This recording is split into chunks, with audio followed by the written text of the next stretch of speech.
Electric gun दुनिया की सबसे शक्तिशाली गन में से एक होती है। यदि हम इसकी तुलना करें दुनिया की सबसे पावरफुल कन्वेंशनल गन जैसे नेवल 5 इंच MK45 कैनन से करें तो इसकी गोली की फायरिंग स्पीड 3000 किलोमीटर पर सेकंड होती है और इसकी फायरिंग रेंज 37 किलोमीटर तक होती है।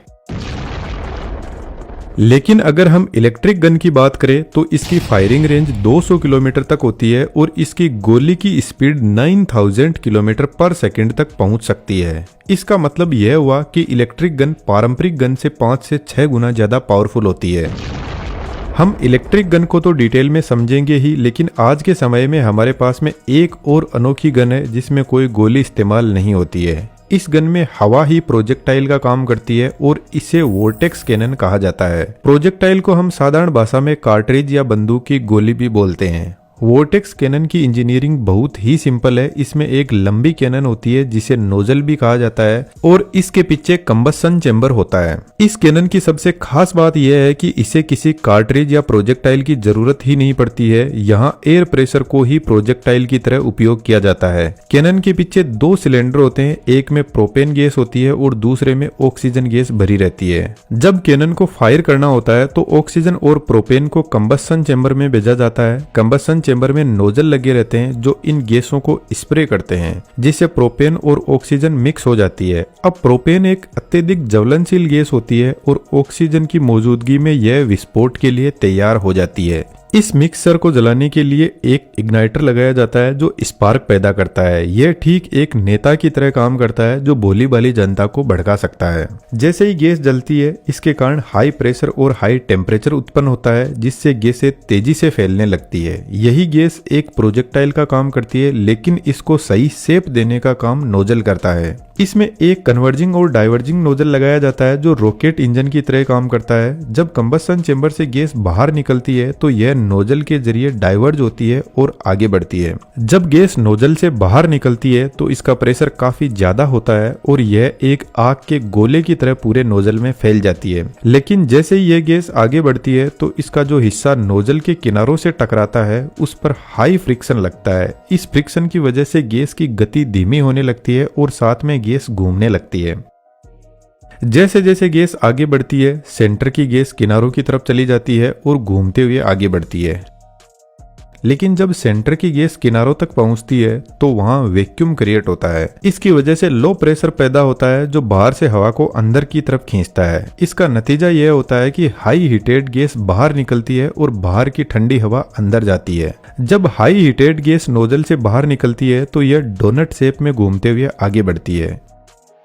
इस वोर्टेक्स की स्पीड 175 किलोमीटर पर आवर होती है और इसकी सक्सेसफुल रेंज 100 मीटर होती है। वैसे तो यह गन किसी बड़े नुकसान के लिए नहीं बनी है, लेकिन अगर आप इसके सामने खड़े होते हो तो यह हाई स्पीड एयर वोर्टेक्स आपके शरीर पर काफी ज्यादा इम्पैक्ट डाल सकता है। हालांकि यह घातक नहीं होता है। अधिकतर इस कैनन का उपयोग भीड़ को नियंत्रित करने के लिए किया जाता है या फिर एंटरटेनमेंट पर्पज के लिए भी। अब सोचिए अगर हम एक ऐसी गन बनाएं जिसमें कोई प्रोजेक्टाइल भी हो और जहां हम कंबसन चेंबर की जगह इलेक्ट्रिसिटी का इस्तेमाल करें तो यह दुनिया की सबसे पावरफुल गन बन जाएगी।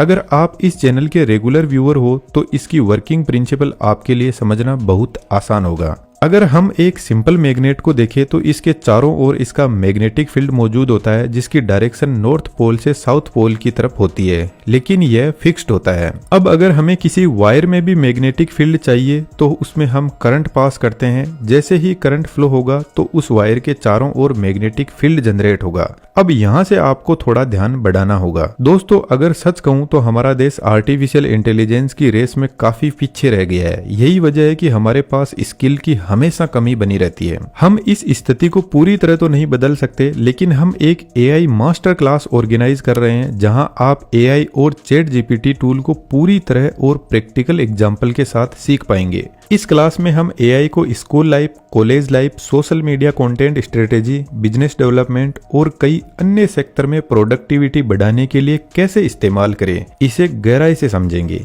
यह क्लास 22 और 23 मार्च को 2 दिन चलेगी। शाम 7 बजे से स्टार्ट होगी। सबसे जरूरी बात, हमारा टारगेट आपको पूरी तरह से AI टूल को सिखाना है और इस लाइव क्लास में आप इस टूल को पूरी तरह मास्टर कर लेंगे। डिस्क्रिप्शन में क्लास एनरोलमेंट का लिंक दिया गया है, जरूर से एनरोल करें क्योंकि मैं खुद आपको लाइव क्लास में मिलने वाला हूँ। अब वापस टॉपिक पर आते हैं। यदि हम इस वायर को अपने हाथ से पकड़े तो जिस तरीके से हमारी अंगुलियां इस वायर के चारों तरफ घूमती है वही मैग्नेटिक फील्ड की दिशा होती है। वहीं अंगूठा हमारा करंट की दिशा को दर्शाता है। अब थोड़ा आगे बढ़ते हैं। मान लीजिए कि हम 2 मेटल रोड लेते हैं, एक मेटल बार को इनके ऊपर रख देते हैं। जैसे ही करंट का फ्लो शुरू होगा तो मैग्नेटिक फील्ड जनरेट होने लगेगा।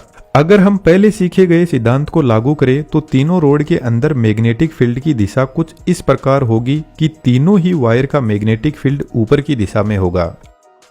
अब यहाँ पर हमारे पास में एक पावरफुल नियम आता है जिसे फ्लेमिंग का लेफ्ट हैंड रूल कहा जाता है। इस नियम के अनुसार यदि हम अपने बाएं हाथ को एक विशेष स्थिति में सेट करें तो 4 फिंगर मैग्नेटिक फील्ड की दिशा को दर्शाती है, मिडिल फिंगर करंट की दिशा को दिखाती है, थंब फोर्स की दिशा को दर्शाता है। अब यदि हमारे पहले नियम के अनुसार तीनों रोड्स में मैग्नेटिक फील्ड की दिशा ऊपर की ओर है तो हमें अपनी 4 फिंगर को ऊपर की ओर रखना होगा क्योंकि यह मैग्नेटिक फील्ड की दिशा है। मिडिल फिंगर करंट की दिशा को दर्शाएगी। सबसे महत्वपूर्ण बात, थंब उस फोर्स की दिशा को बताएगा जो इस केस में आगे की ओर होगा। अब हम हमारी इलेक्ट्रिक गन यानी रेल गन की ओर बढ़ते हैं। इस गन के लिए 2 रेल्स बनाई जाती है और इसी कारण इसे रेल गन कहा जाता है। इन दोनों रेल के बीच में प्रोजेक्टाइल सेट किया जाता है। जैसे ही हम सप्लाई ऑन करते हैं तो प्रोजेक्टाइल इन रेल के बीच में कनेक्शन बनाता है जिससे करंट का फ्लो होता है। हमने पहले देखा कि मैग्नेटिक फील्ड की डायरेक्शन ऊपर की ओर होगी और फ्लेमिंग के लेफ्ट हैंड रूल के अनुसार फोर्स की डायरेक्शन आगे की ओर होगी। तो जैसे ही करंट फ्लो होगा तो प्रोजेक्टाइल पर फोर्स लगेगा और वह तेजी से आगे बढ़ने लगेगा। रेलगन में सबसे महत्वपूर्ण बात यह है कि जैसे जैसे वोल्टेज बढ़ेगा प्रोजेक्टाइल पर लगने वाला फोर्स भी बढ़ेगा। इसके अलावा अगर हम रेल्स की लंबाई बढ़ाते हैं तो यह गन और ज्यादा ताकतवर हो जाती है। इसका परिणाम यह होता है कि हम इस गन से 9000 किलोमीटर पर सेकेंड की स्पीड से प्रोजेक्टाइल फायर कर सकते हैं जो 200 किलोमीटर दूर तक एकदम सटीक निशाना लगा सकता है। अब आप सोच रहे होंगे कि यह कितनी पावरफुल और सिंपल गन है, लेकिन अब सच्चाई सुनिए। असल में यह रेलगन प्रोजेक्टाइल को लाइट की स्पीड से आगे बढ़ाना चाहती है, लेकिन हमें सिर्फ 9000 किलोमीटर पर सेकंड की स्पीड ही मिलती है। इसका सबसे बड़ा कारण पावर की जरूरत है। अमेरिकी नौसेना ने इस गन का उपयोग किया था, इसलिए 2021 में इसे बंद कर दिया क्योंकि यह बहुत ज्यादा इलेक्ट्रिसिटी की मांग करती है। एक सिंगल शॉट फायर करने के लिए 25 मेगावाट इलेक्ट्रिसिटी की जरूरत होती है जो कि 20,000 घरों में बिजली देने के बराबर है। अब इस गन को इतनी भारी इलेक्ट्रिसिटी की लगातार जरूरत नहीं होती है, बल्कि यह सिर्फ 1 सेकंड के लिए ज्यादा पावर लेती है सिर्फ फायरिंग के टाइम। लेकिन इतनी हाई डिमांड को पूरा करना आसान नहीं है। इस समस्या का समाधान निकालने के लिए कैपेसिटर बैंक बनाए गए। कैपेसिटर की खासियत होती है कि यह एनर्जी को स्टोर करके रखते हैं, इसलिए धीरे धीरे कैपेसिटर चार्ज होते हैं और जब पूरी तरह चार्ज हो जाते हैं तब इनकी पूरी पावर एक साथ में फायरिंग के समय इस्तेमाल की जाती है। लेकिन यहाँ एक प्रॉब्लम और आती है। कैपेसिटर को चार्ज होने में समय लगता है जिसकी वजह से गन की फायरिंग स्पीड कम हो जाती है। इसका मतलब यह हुआ कि यह गन 1 मिनट में सिर्फ 10 राउंड फायर कर सकती है।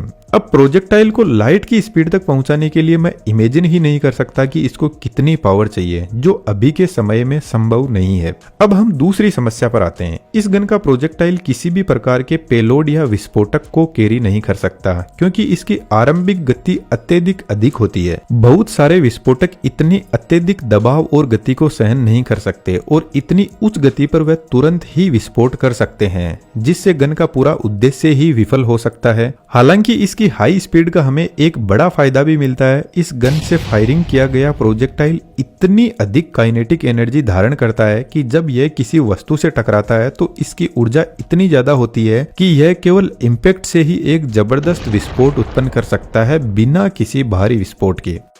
इसके अलावा जैसा कि हमने पहले चर्चा की है, यह गन बहुत अधिक पावर खर्च करती है। इसकी बैरल से 10 मिलियन एम्पियर करंट प्रवाहित होता है जो बेहद ज्यादा हीट उत्पन्न करता है। इस गर्मी को नियंत्रित करना अत्यंत आवश्यक होता है, अन्यथा गन की बैरल ही पिघल सकती है। अब तक हमने देखा कि रेलगन काफी बड़ी गन होती है जिसे नेवी के जहाजों पर इस्तेमाल किया जा सकता है, लेकिन राइफल को रिप्लेस करने के लिए इसका एक छोटा वर्जन भी मौजूद है जिसे कोइल गन कहा जाता है। इसका वर्किंग प्रिंसिपल सेम है, लेकिन काम करने का तरीका थोड़ा सा अलग है। मान लीजिए कि हमारे पास एक कोइल है। जब इसमें इलेक्ट्रिसिटी सप्लाई दी जाती है तो इसके आसपास एक मैग्नेटिक फील्ड उत्पन्न होता है। यहाँ एक तरफ नॉर्थ पोल और दूसरी तरफ साउथ पोल बनता है, कुछ उसी तरह जैसा हमने पहले देखा था। अब अगर हम प्रोजेक्टाइल को इस कोइल से पास करवाते हैं तो नॉर्थ पोल प्रोजेक्टाइल को अपनी ओर खींचेगा, जिससे यह आगे बढ़ने की कोशिश करेगा।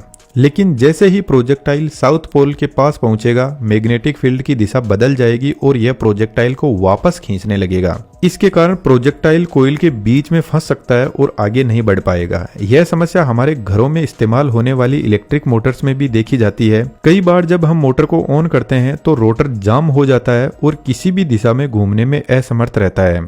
यही समस्या कोइल गन के प्रोजेक्टाइल के साथ में भी होती है, क्योंकि यह बीच में फंस सकता है। इसका समाधान बहुत सिंपल है। जैसे ही प्रोजेक्टाइल नॉर्थ पोल पास करता है, हम कोइल की सप्लाई बंद कर देते हैं। इससे प्रोजेक्टाइल पर सिर्फ एक ही दिशा में फोर्स लगेगा और यह बिना किसी रुकावट के आगे बढ़ता रहेगा। अब गन की पावर को बढ़ाने के लिए यहाँ पर मल्टीपल कोइल एक साथ में लगाए जाते हैं, जहाँ पर हर स्टेज में प्रोजेक्टाइल की पावर को बढ़ाया जाता है। इसके अलावा हर कोइल के नीचे एक कैपेसिटर इंस्टॉल किया जा सकता है, ताकि फायरिंग के समय इंस्टेंट पावर दी जा सके। हालांकि यहाँ भी वही समस्या आती है, कैपेसिटर को चार्ज होने में समय लगता है, जिससे गन की फायरिंग स्पीड कम हो जाती है। लेकिन फिर भी कोइल गन बहुत पावरफुल होती है। डिस्क्रिप्शन में मास्टर क्लास का लिंक दिया गया है, जरूर से एनरोल करें, क्योंकि हम एआई को डिटेल में सीखेंगे और इसकी प्रैक्टिकल एप्लीकेशन को समझेंगे। उम्मीद करता हूँ यह वीडियो आपको पसंद आया होगा। अगर आपके कोई भी डाउट हो तो कमेंट बॉक्स में जरूर से लिखिए। Thank you.